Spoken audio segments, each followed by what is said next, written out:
Today we're talking about campaigns-focused marketing, which I am particularly excited about because this is where we bring the best of you as an accountant and the best of what we know to share about marketing and connect them together. Because as an accountant, you are great at the numbers. You know what it is to track the numbers, help your clients track the numbers. And when it comes to marketing, you are going to be tempted to take that same accounting approach and just track things the same way, as if marketing works according to rules. And whilst marketing follows some guidelines and some direction, the difference with marketing for accountants is that the accounting laws and rules you follow are the same no matter the kind of business. I mean, maybe if they go from not being at the VAT or tax threshold to being at it, then the rules change, but they change for everybody in that category. Whereas for accounting firms, what works for one accounting firm may not exactly work for another firm who's very similar location, very similar size, maybe even have the same number of partners or team members. But this is where marketing begins to diverge a bit, and what works for somebody else might not work for you and vice versa.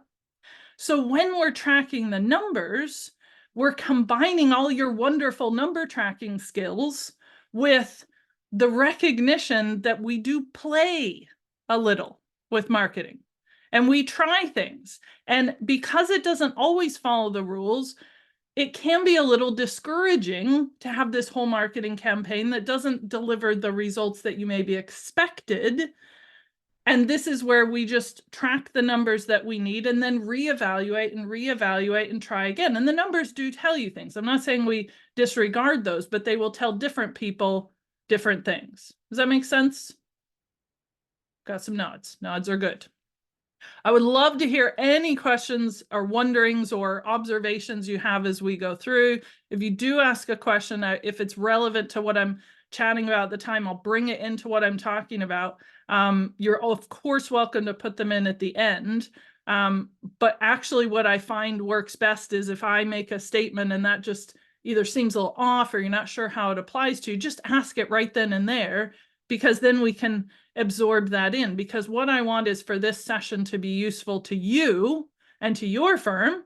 And as I just said, for every single person here joining live and for all the people who are joining on the recording, it's going to vary a little for each of you. So don't hesitate. Absolutely just jump in there with, hey, I was wondering this, or how does that apply to me?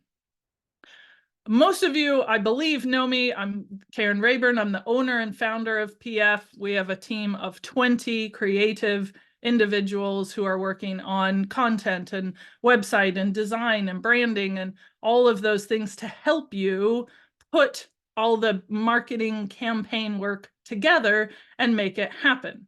And we've got a great case study I'm going to share with you about a firm who's been working with us on a marketing campaign. I'm going to share some of their goals and some of their results, and then you can begin to apply what your campaign might look like.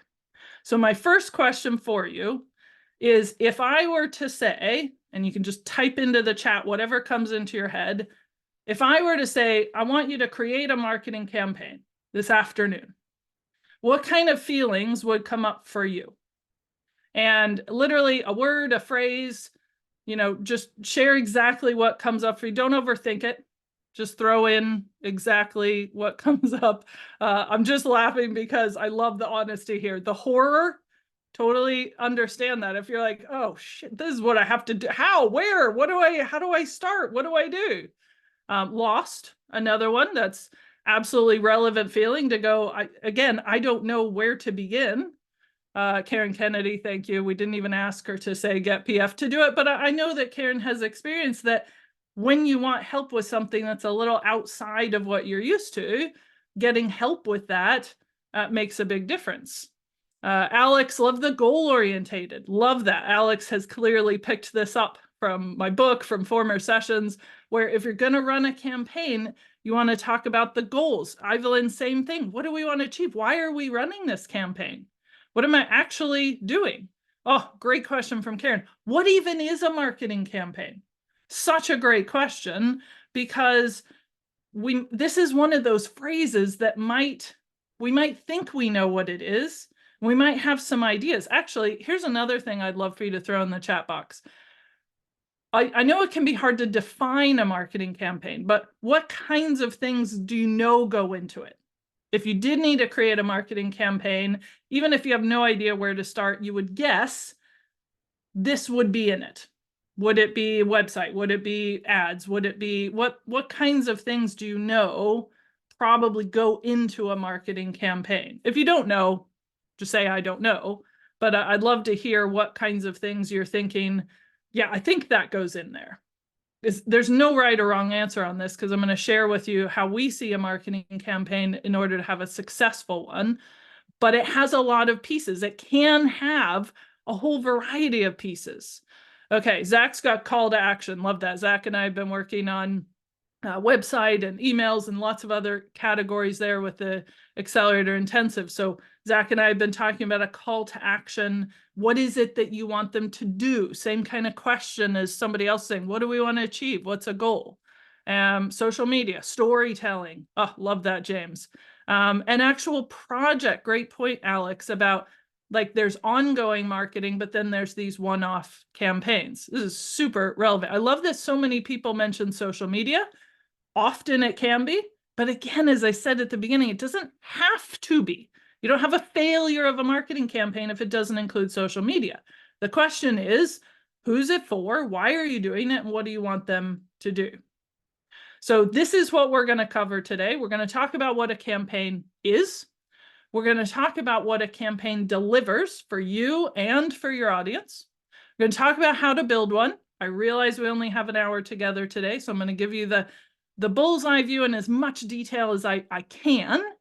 And I want you to get started to feel a little more comfortable with what's involved in a marketing campaign. And then everybody's favorite, which I'm not leaving till last because it's not important, but the numbers that you track, I'm leaving that to the last section, because when we know these first steps, then that will begin to tell us the answer of what you need to track. So let's start with what a campaign is. Now, I'm just going to be totally transparent here. Steph asked me to read out the definition that I myself as an author have written. I do not remember it offhand.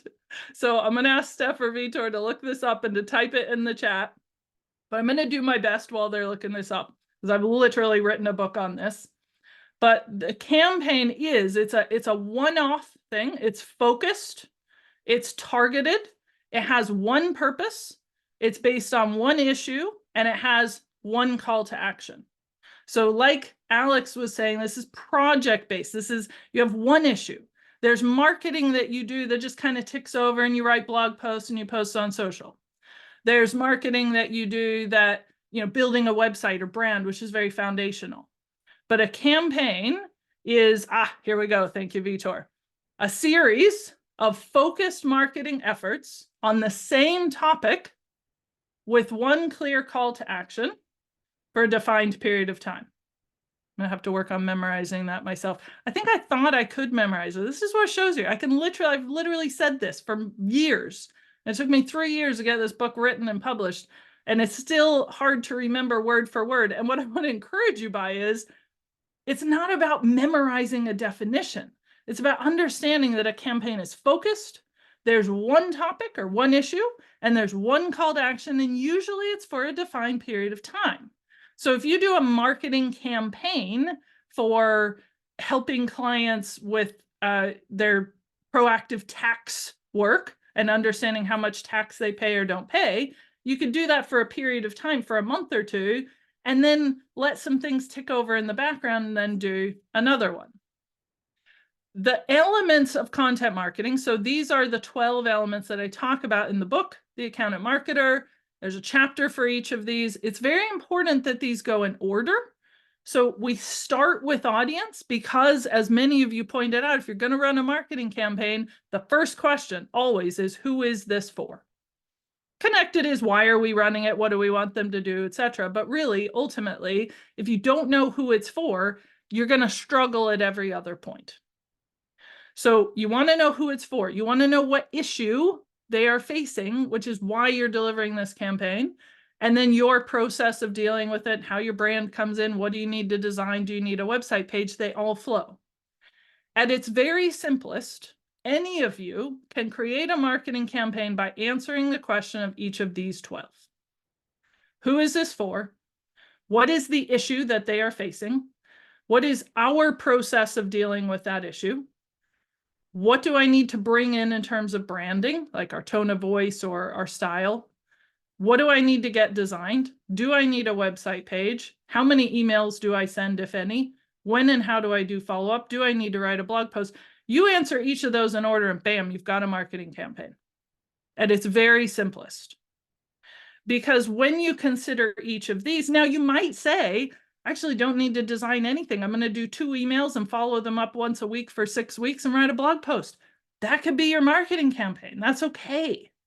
Because one of the temptations for you is going to be, oh no, I couldn't possibly do a marketing campaign unless I've figured everything out. Well, these are the 12 things you need to figure out, and you need a yes or no on each of them. And if you're not sure, reach out and ask for help, but it's targeted, it's focused. The other thing I want to point out, as I mentioned, is it's tempting to think of a campaign as the be all and end all. The campaign will save the day. The campaign will save my firm. If we do this campaign, we will get 10 new leads and all will be well with our sales and we have everything we need. In actuality, when you think of all the marketing that your firm does, the foundational work, what are your goals for the firm? Why are you doing this? Do you have a solid brand? Do you have a solid website? Do you have an overall marketing plan? That has to be figured out, or you're going to struggle with some of your campaigns because you're going to keep coming back to your overall goals and how this fits in. The next level is that consistent content. Somebody was pointing out like the difference between project-based and continual content. Continuous content is the stuff that just keeps going. It doesn't have a targeted particular focus for a defined period of time. It's just, hey, we wanted to write this blog post to answer this question.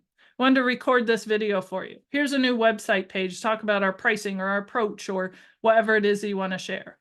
That is the next level of stuff that we recommend you work on for at least a year or two so that you have this solid foundation, you've got this consistent content, and then when you do a campaign, it has more impact.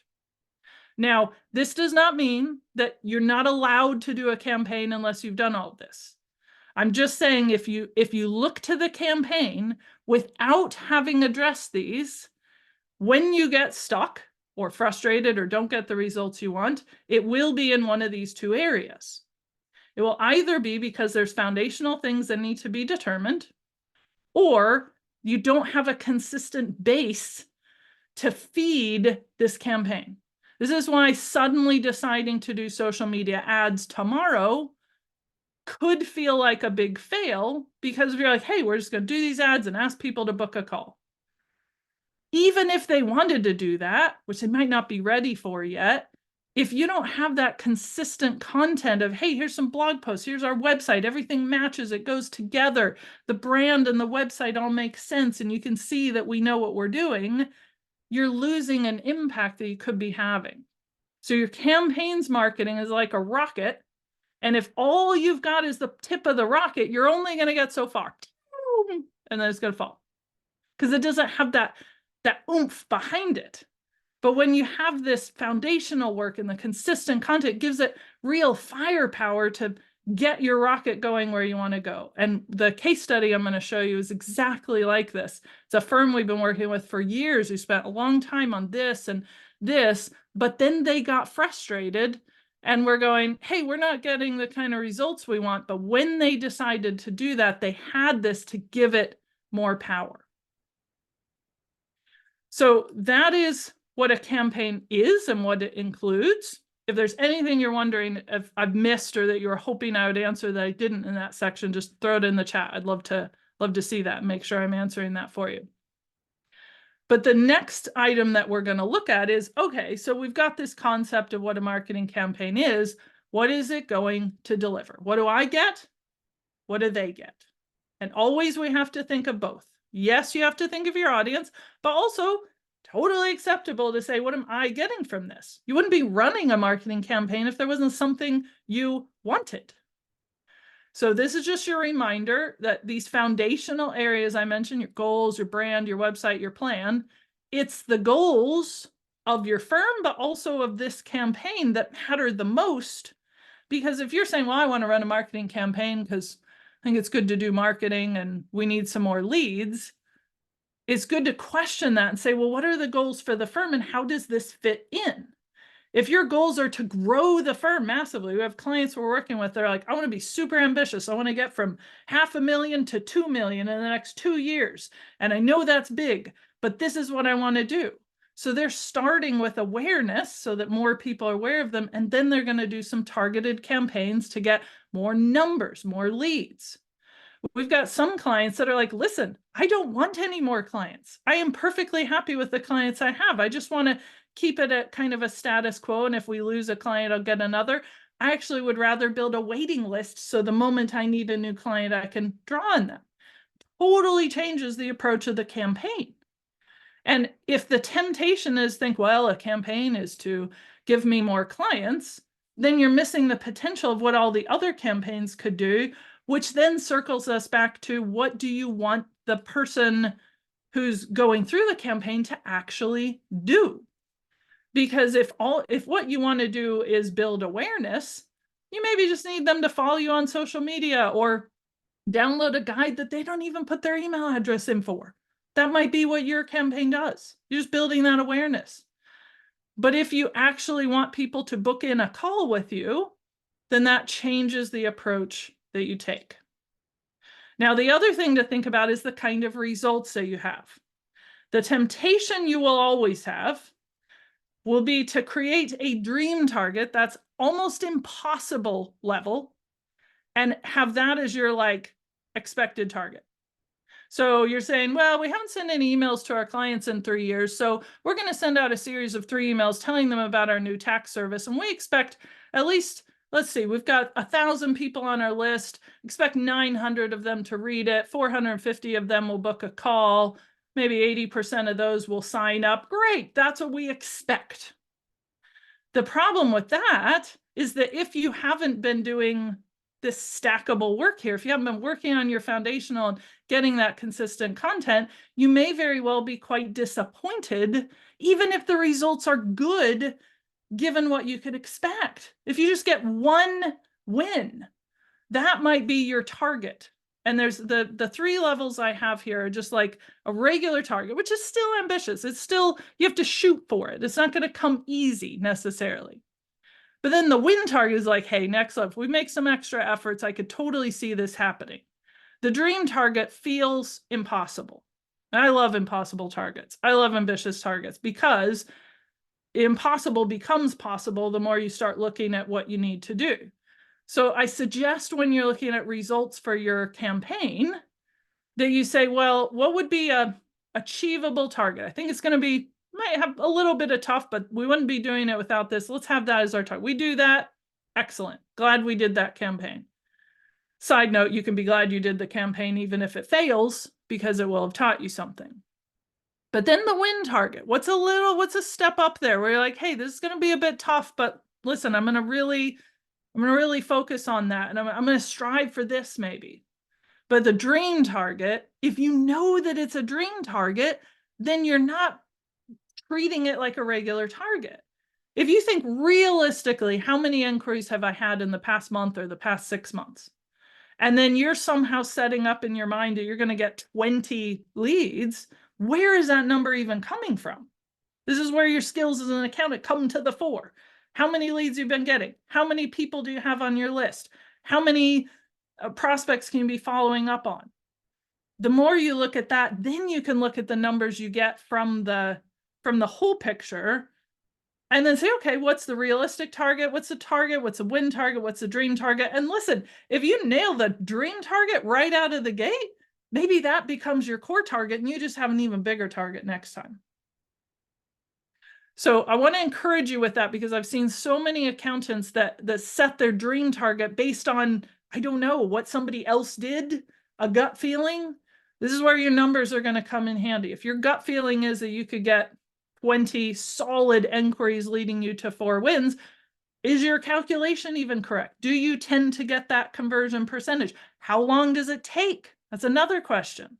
Marketing campaigns, although they stand alone, again, back to our rocket ship concept here, you could run 5 of these marketing campaigns in a year, and the results from the first campaign could end up impacting the results of the 5th one.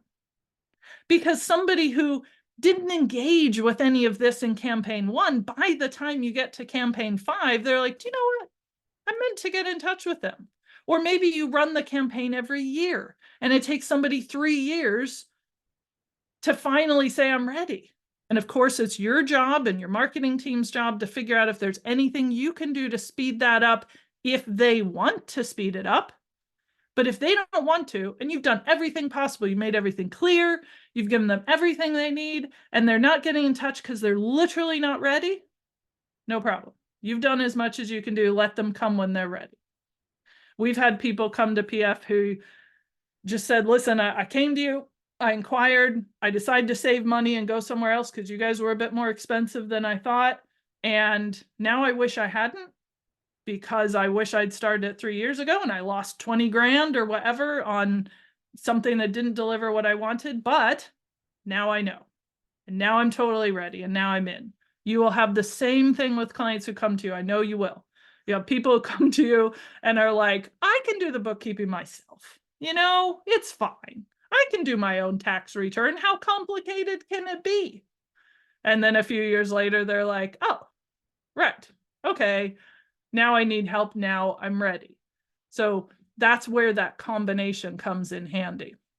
So because of this, because your campaign is very targeted, then your call to action needs to be very, very clear. And when I say clear, I mean the kind where exactly what you say is exactly what happens. You promise something, you deliver something. If there's a button in your campaign that says explore, that is vague. It means different things to different people. If I am going to explore, I'll tell you what I'm going to do. I'm going to get my hiking boots out. I'm going to get my list of all the places that I want to walk in the Scottish Highlands or Islands or whatever it be. I'm going to research it. I'm going to figure out how long it takes to drive there and park there and walk. I'm going to get my backpack and put things in it. And depending on how long the walk is, I might bring 2 flasks with me. You know, the decisions I make, there's like 47 decisions I need to make in order just to explore. So if you're telling somebody explore, learn more, start today, they either don't know what that means or it means something different to them. So the more specific you can be means that you understand why you're running this campaign and you know exactly what you want them to do. A couple examples of things that are extremely specific. Watch the 3-minute video. If they click this button and a 3-minute video appears that they can instantly watch, you have promised, you have delivered. If you say explore and it brings up a 3-minute video, they might even think, oh, I thought it was a web page. Oh, I thought I was going to go through this whole journey and see this diagram. Answer 5 questions. You know, a lot of times people say, you know, fill in our form. Well, what kind of form? Is it like a 20-minute form with like 100 questions? I know I've used some of these apps that give you like questions to ask and then it produces a report. And one of the frustrating things asks for your name and your email and your company and the size of your company before you even answer a question. You don't even know if there's 10 questions or 20 or 100. Now, on the positive side, they might be doing that as a weeding out. But your marketing needs to be good enough so that somebody knows what they're coming into and then they do what you want them to do. Because one of your temptations, I guarantee it, is going to be to say, but if I say answer 5 questions and they want to call us, what happens? Well, what happens is if they're ready, they answer the 5 questions. And if they want to dig into your website to find your email, to find your phone number and call you, they'll do that. People who desperately want to do something different, follow you on LinkedIn, they'll just look up your name on LinkedIn. So don't give them follow us today, fill in this form, or call us, or. Don't give them 5 options. Give them one that you believe is the best next step. Be very clear. And then when they do that, you give them another one and another one and another one until they get to where you want them to be, which ideally, if they're the right kind of person, is also where they want to be. So here's an example from one of our firms in the States. The button there, and there's a whole, I'm not showing you the whole web page, but there's a whole bunch on the page about collaboration. We need to match, and we need to see if you're a fit and we're a fit, and this is very much us working together. So their first step is this questionnaire to see if they match.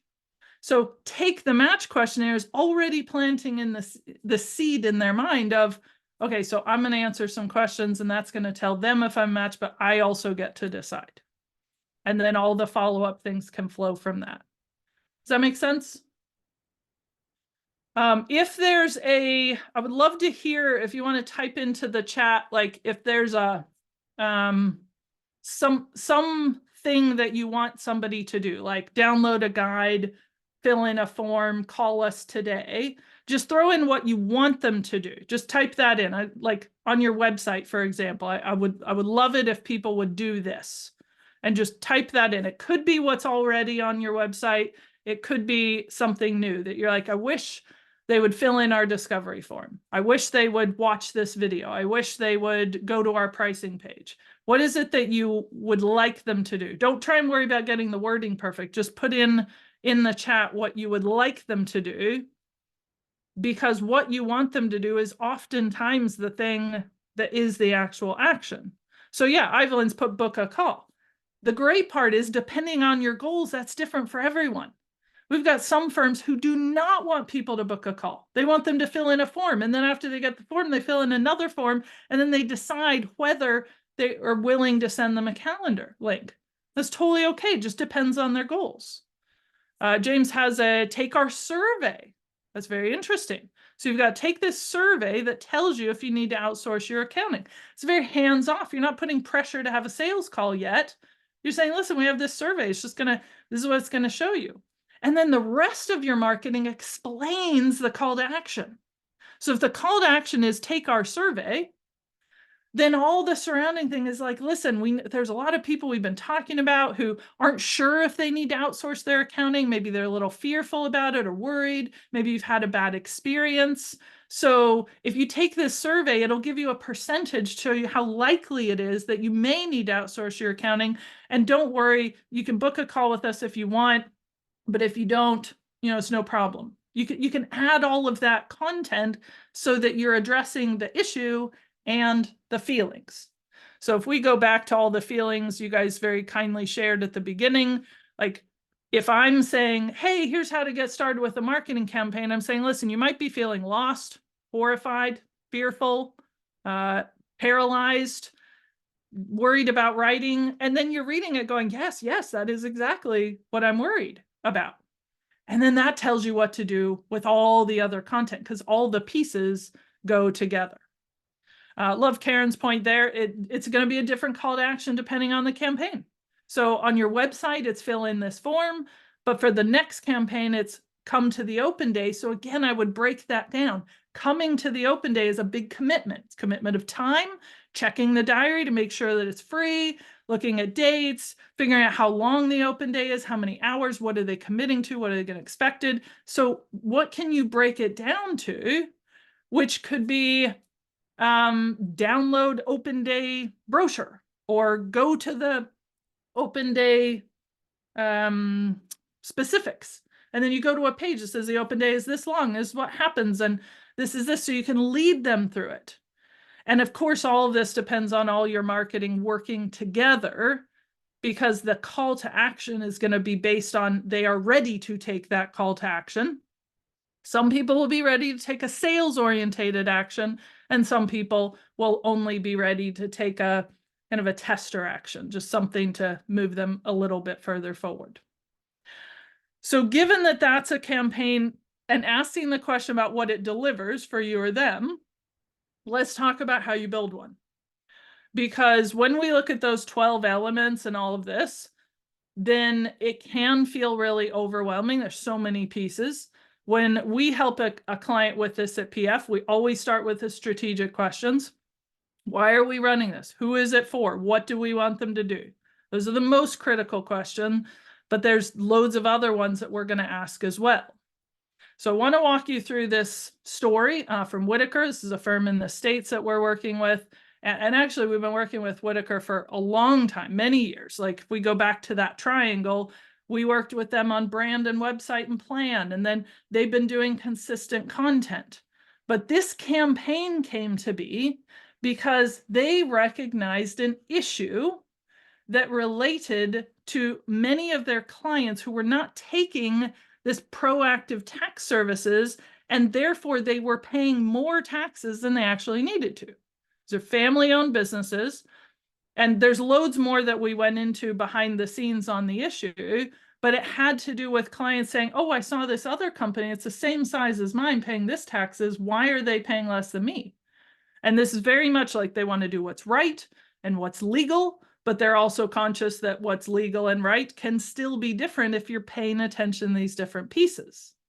So what I love of what Whitaker did here is they said, well, here we have this very profitable service that we have. So they said, we have this proactive tax service, it's very profitable to us as an accounting firm.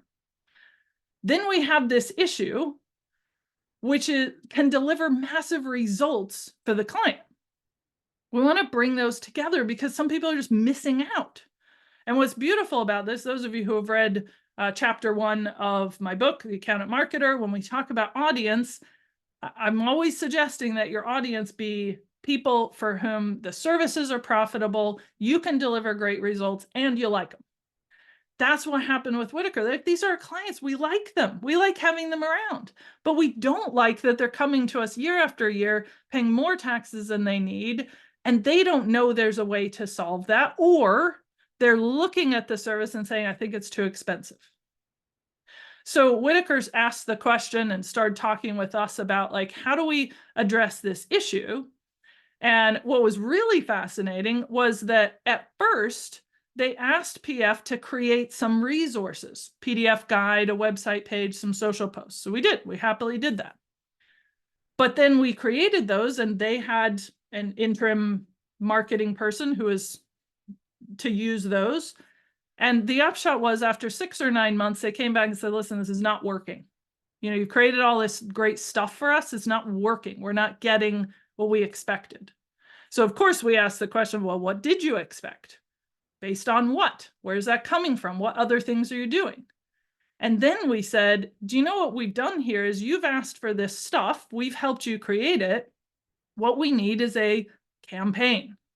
We need to properly take this issue and this solution and bring it together with a detailed explanation for the potential clients, and track the numbers and list it all out, and not just magically expect that because you have a PDF guide and a web page that people will find it, or you posted 3 times on social. It was actually one of those circumstances where they had the pieces, but we weren't together working on connecting them. Now, the other thing we talked about is this progression that I mentioned. Many of you be familiar with the buyer progression model I've talked about before, where the buyer does not leap from being aware of you as a firm to signing up with you for a retainer the next day, usually. And sometimes if they do, that's a bit of a red flag. The same thing applies with your marketing campaign. People are not leaping from, oh, I saw a random LinkedIn ad, to, I'm going to start working with you tomorrow. That isn't the way people tend to work, especially for the buyers of accountancy firm services, where there's a big amount of trust. There's a lot of fears. You know, think about all these feelings that many of you have about marketing campaigns: fear, horror, lost. What do I even want to achieve? Help. That's how they feel about accounting services. So we've got to bring them in this campaign from being aware that you know there's an issue, or maybe they need to become aware of the issue themselves. Then they need to consider it. Might take them 30 seconds, might take them 30 days. Then you've got 2 points there. There's a time investment. I'm going to download this PDF guide and read it. I'm going to book a 30-minute call. And then there's some kind of decision. Again, maybe a very small decision. You don't have to leap from your 30-minute call to $6,000 a month necessarily. It might be, I'm just going to buy this little thing, or I'm going to do it on my own for a while. We've had people come to us at PF, accountants who've done that. They're like, listen, I'm just going to buy your book. I'm just going to make some notes. I'm going to do some stuff. I'll come to you when I'm ready. And we're like, listen, as long as we've given you all the information, that's okay. But then when people are ready, they're going to make that decision. So we considered all of this together. So we have a planner that we use at PF when we're helping you to build your campaign. So this is if we're working together with you to build this campaign, because these are the questions that our team are going to ask each other. The designers, the content writers, the strategists, the web developers, they all need all of this information. So we're going to ask all of these questions that we've been talking about today, and we're going to ask them with you, and we're going to dig into it, and we're going to figure it out. Now, if you want to create your own campaign, Steph and Vitor have the Accountant Marketer Workbook. There's a whole campaign tab in there. It's not exactly like this one, but the reason I'm not handing you this campaign planner is I don't believe that the most use to you is simply to give you a sheet. I think you need to think about it strategically. You need to get somebody to bounce things off of, and you need to pull together all of these things that we talked about. So if you want that, those of you who, the Accountant Marketer Workbook is there for anyone who's on this masterclass or has bought the book or anything. So if you want that to work with it, it'll take you through those 12 elements. But what we're doing is answering all these questions about what's the goal of the campaign? How long is it going to run? What's our target audience? When we go through audience, we get very specific. This person is going to engage with this campaign. What are they like? Where do they spend time? What problem is this campaign solving? What value do they have? What is important? What isn't important? So instead of saying, well, I have a proactive tax advice service, and I'm going to tell people about the service, we're saying, well, who's this for? And what are they wondering? And how are they feeling? And what are they worried about? Then we look at all the channels that you have available and what's the budget that you've got for this. And ideally, I'd suggest setting aside budget for a minute, think about all the things you dream of, and then whittle it down to what's realistic. Then you build the whole plan, week 1, week 2, week 3. This could be a 4-week campaign. It could be a 9-week campaign. It could be a 12-month campaign, although I would argue by the time you get to a 12-month campaign, it's possible that just becomes part of your core content. And then you look at the results, and then we'll talk about this, looking at a retrospective after the campaign has finished. What went well? What didn't go well? What did you learn? What will you change? Because this is the kicker for campaigns. If you look at it as just one campaign that you just run all by yourself, then it's a different approach to, I'm going to run this campaign, and then this campaign, and then this campaign. This is how they're going to work together. So all of that planning, all that work that we did with Whitaker, the next stage was to bring together the things, hold on, let me just jump out of here, to bring together the things that we then needed to create. So I'm going to show you what they came up with. And again, this is not well, if Whitaker did it, this is what we need to. It just gives you an example that based on their goals, based on what they want, based on what they had, based on their clients, these were the items that some of them we already had. Remember I said Whitaker came to us and said, hey, can you create these things? And we did, but there wasn't much happening because these things, some of them were created and they were just like floating about. It was like one social post and a PDF guide sitting there that nobody was downloading. So we said, well, what do we have and what's our goal here? And how do we create something that's very specific and streamlined and moves people through that progression?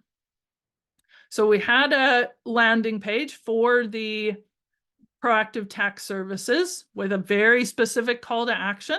Now you'll notice, I know this is very small, but there's one call to action for start the process. It's in blue, that's there, and it's all throughout the whole page.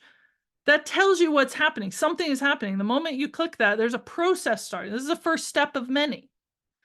But there's a secondary call to action in white, a little smaller, a little harder to see on purpose, to download the PDF. If you're not ready to start the process, just download the PDF and learn more. So the PDF is part of the page. The other thing we did is we took all these great social media posts about case studies and stories, results. So you've got Jared who saved $112,000 on his taxes. You got Dan recording a video saying, hey, I'm Dan. I want to talk to you about how we do this and why we do this. Side note, one of my favorite parts, I watched this video from Dan, and the first thing he says, hey, how are you? And I was like, gosh, that is just like Dan, because that's what he would say if I was talking to him in person. And that's his approach. Again, it doesn't have to be yours, but he went with that because he's like, well, there's a lot of clients who are watching this and want to go this sort of, friendly approach. But then they've got this whole PDF guide. And then they had this email campaign saying, based on those issues, you deserve to pay the least amount of tax. We know this. Here's some stories. Here's some details. And let me just jump out here just to show you a couple of those. Where is it? So there's a video, there's the proactive tax page with the video and the process. Remember, I know many of you who have worked with PF or had any connection with PF, you know how obsessed I am about helping you explain to your clients what the process is. No matter what your campaign is, everybody's wondering what happens first, what happens next. So they're like, listen, step one, 10-page questionnaire. If you're not ready for this, that's okay. But we want you to know there's a 10-page questionnaire, there's an obstacles meeting, there's a deliverable meeting, there's an implementation meeting. And then here's the kinds of things that you might be wondering. And what we're doing, here's what you need to send us. This is the quote we'll give. This is a paid service. So you're giving a lot of information.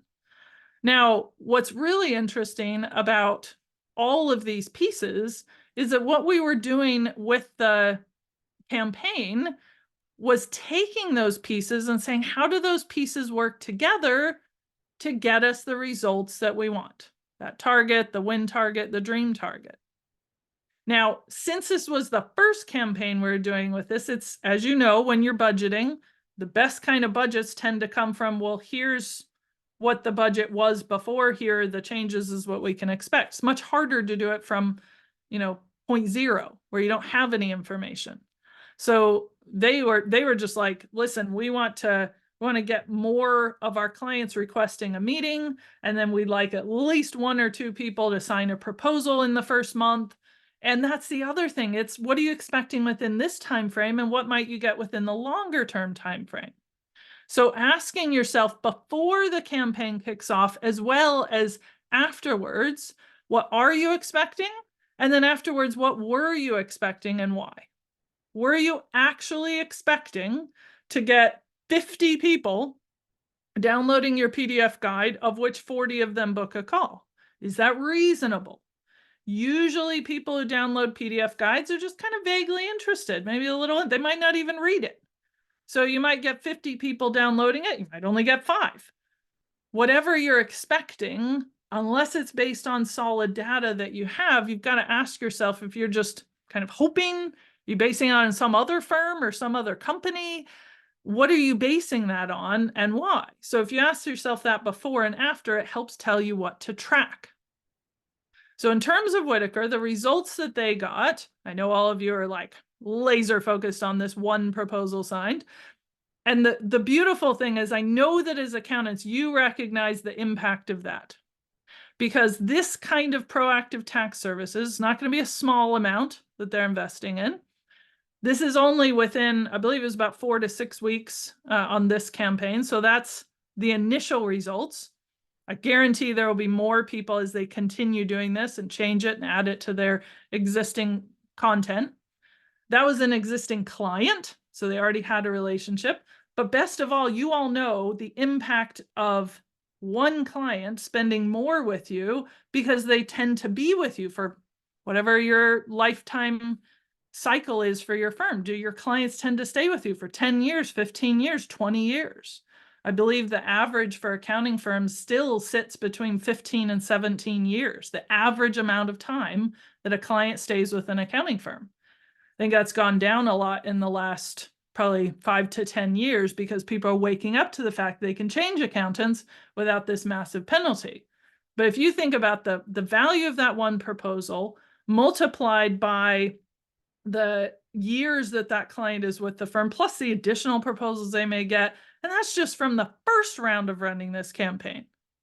So that tells them something. So if they go, oh, it's kind of a bummer, we were hoping for 10. Well, was that a realistic target? Was that a dream target? What was that based on? Was that just random? Was that because you were hoping maybe you had 10 clients in mind? Okay, let's list those clients. Let's create a campaign just for them. You can adjust these things based on what your responses are. But the even more powerful news is like, listen, they had this proactive tax planning page on their website. Now everybody's going there because we've told them to go there. Go to this page. Okay, I'll go. And then that increases the page views for this page. But then also loads of other website numbers, increase in website visitors, just visitors in general because of what they're doing. Increase in inquiries for just inquiries for it. So if you've got this massive increase in inquiries, but only one is signed so far, what else does that tell you about how long it takes people to decide, what their questions are? Maybe one of the next things they could consider doing is, okay, maybe we need an FAQs page with every question you've ever wondered, and each one has a video. Maybe that's what they'll decide to do so that they can get a bigger conversion rate. Maybe they'll discover their conversion rate on average takes 3 to 6 months. That tells them what to adjust. So the numbers that you're tracking are dependent on the things that you're evaluating and what it is that you want to achieve, what you expect to achieve, and bringing all those pieces together. Now, I do also want to point out that if these results had been low, if they'd gotten 0 proposals signed, that doesn't make the campaign a fail. Or it does, but it's a fail that leads to learning, whatever your preferred approach is. I had years of trying to be like, oh, there's no failure, just feedback. No, sometimes things fail. Sometimes it just doesn't work. And there's nothing wrong with saying, wow, that was an absolute fail. As long as you did your best with it, you prepped for it, you tried everything, you put in a big effort, you didn't half-ass it, you really went at it. And then you evaluated the results, and then you did a retrospective. This is the other thing to do. No matter how great it goes, if they had gotten 10 proposals signed, we still would have done the retrospective with them together. How did it go? What do you think went well? What didn't go well? What surprised you? What do you want to do next time? What do we need to keep doing? What do we need to stop doing? And is there anything we just need to change slightly? You always are going to have something here. Always. I don't think there's any campaign in the world that you would continue exactly the same as is, because the world doesn't continue the same as is. It's just always changing. So your firm is changing, people are changing. There's always tiny little changes. But there might be some things you're like, listen, this went well. Like this page, that we had, that was good. We can tell by the stats that people didn't spend too long on the page, so maybe we need to change that. Or actually, maybe that was a win that led to inquiries really quickly, so let's keep doing that. But maybe let's stop doing this other thing. Maybe we only sent 1 email, and next time we're going to send 5 emails. I believe, from what I remember when I was chatting to one of the team on this, that they were surprised how well the emails did. Email is still alive. And even though a lot of us, me included, are going, oh, I don't know, life goal to remove more emails out of my inbox or not have to check it, but it still is a thing. And again, it depends on your audience. They may want emails from you, but not from anyone else. They may want shorter emails or longer emails. Like whatever it is, you look at what do we need to keep doing? What do we need to stop doing? And what do we need to adjust so that the next campaign that we do, actually I'll slip to this one. Remember I said that campaigns end up being this thing that you keep doing campaigns whilst doing these other things are just happening. You do the foundational work and then you got this consistent content that's going out. And then you might have 1 campaign a year, or 2 or 5, or however many you want to do in different areas.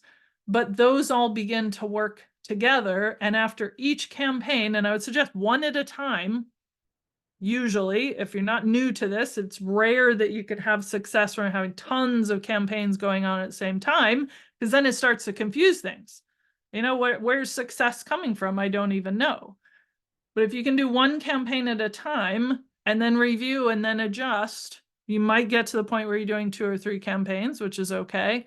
But all of those work together so you can shoot your marketing forward and get the kind of results that you want to get. So my question for you, given all of this, that was kind of a quick run through of so many things, think about an issue that your clients have, or you might just be like, listen, I know what campaign I want to run. But for those of you who aren't sure, what's an issue that your clients have that could lend itself to you creating a campaign? Whatever comes to your mind, just something you're like, well, I would love to see more clients taking us up on this or being helped with this thing.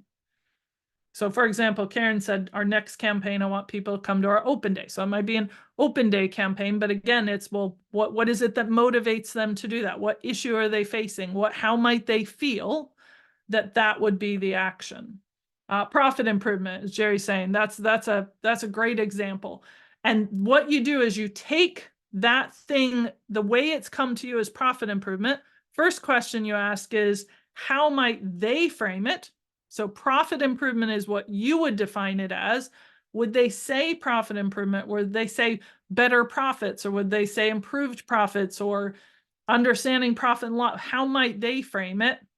Because however they frame the issue is how you would address that in the campaign. I like James's one there, running out of cash. That is a very real, very honest, direct statement that I could see somebody say, I'm worried I'm running out of cash. And then you've got all these other things.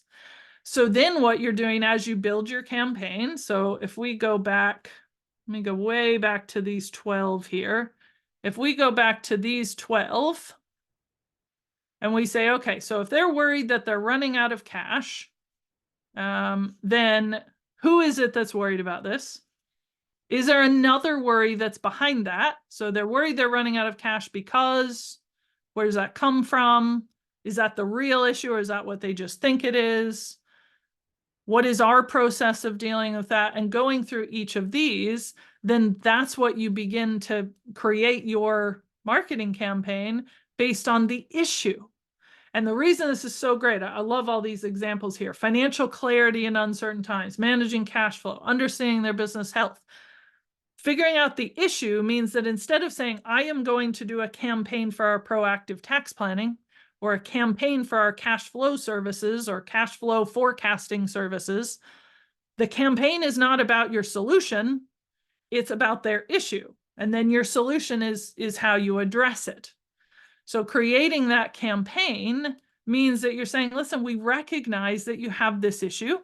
We realize that it's a problem and it's a worry, and great news, in this campaign, we actually have a way to help solve that problem, that issue that you have. And here's how we approach it, and here's what we do. And again, this is why these foundational things are so important, because if you already have pages about your firm and about how you approach pricing, whether you don't have to give prices, but just, hey, this is our approach to pricing or the process to work with us or whatever it be, then somebody who engages with your campaign is then more likely to take some kind of action, maybe straight away and maybe later, and then you can begin looking at it. Does that make sense? Anything that you're wondering about, if you were to, actually, here's a good question. How are you feeling about a marketing campaign now? Like if I'm saying, okay, take that issue that you've just shared. You don't have to create the whole thing, but just make a start. How do you feel about that now? And by the way, totally okay if you still feel the same. I hope that you feel a little bit more confident, but it's also okay if you're like, nope, I still feel lost, because that tells me something. So put that feeling in the chat box. How do you feel now, given all the things that we've covered that would give you some indication of the approach you're taking? Better prepared. Thanks, Jack. James doesn't allow the use of GIFs. That's a major issue. I'm presuming this is positive, that you would express this positive. Maybe you just describe your GIF in words. Better ideas. Jonathan, thanks for the honesty there. Less fearful, but still fearful. Totally makes sense. Absolutely makes sense. if you finish the end of a 1-hour webinar and like, I am 100% confident I will create this campaign and get my dream target, I'd be a little concerned about that level of optimism, because what we've done here is just open up just a few more things so that you can feel, yeah, like Karen says, just make it feel like it's a little more achievable. That is exactly what we want. The other thing that we want to give you the option for is if you want to talk through your, oh, we've gotten this. This happens sometimes with the, there we go. If you want to talk through your campaign, a lot of you have shared a potential campaign. If you want to talk through that campaign that you put a note in, or any other campaign, you can book a 30-minute call with one of the team. This is going to go straight to Stuart's calendar. Stuart, give us a wave. There he is, head of sales and growth.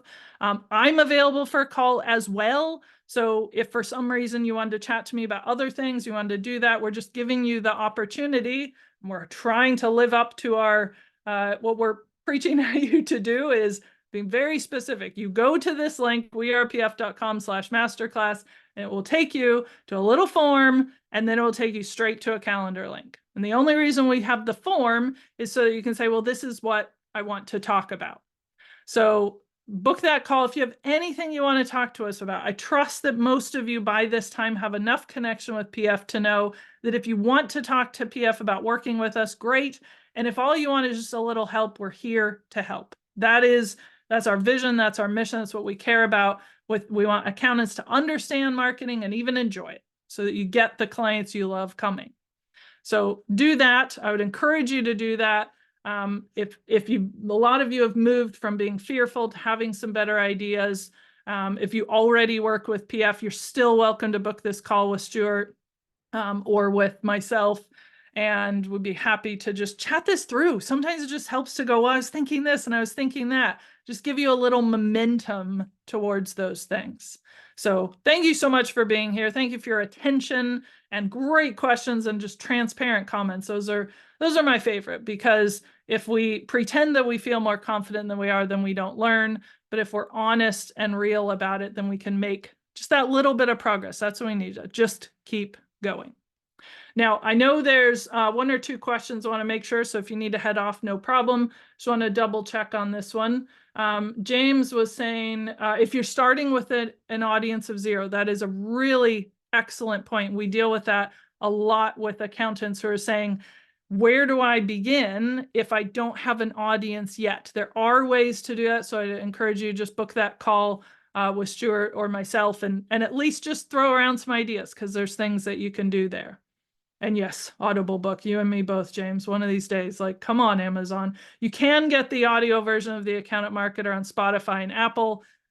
Amazon lives at its own will. So from one moment to the next, we will suddenly say it's available, and we look forward to that. If you don't have the book yet, I'm sure you know how to find it, but if you struggle, just drop us a note, and there's that link to do that. Thanks for joining us today, and we'll see you at a future masterclass.